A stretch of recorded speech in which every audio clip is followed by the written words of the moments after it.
অসহায় মানুষের কাজ করে দিন আনে দিন খায়। কাজ করলে ঘরের চুলায় আগুন জ্বলে, কাজ না করলে ঘরের চুলায় আগুন জ্বলে না। ওই আল্লাহর বান্দা প্রতিদিন কাজ করে সন্ধ্যাবেলা টাকা নিয়ে বাজারে যায়, কিছু বাজার করে ঘরে আসে, কোন রকম সংসার চালায়।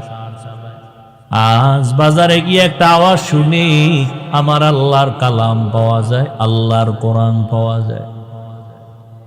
এটা যদি ঘরে রাইখা দেও, ঘরের মধ্যে অনেক বরকত হবে। জীবনে আল্লাহর কোরআন দেখে নাই, পড়ে নাই, কই পাওয়া যায় ভাই? আওয়াজ দিল কই? ওই লাইব্রেরির মধ্যে যাও, গেছে। আজ আল্লাহর বান্দা শখ শখ এটা ঘরে রাখলে বরকত কথা। ঠিক আছে, আজকে আর খানা খাবো না, এই আমার একটা কোরআন দাও। কয় টাকা?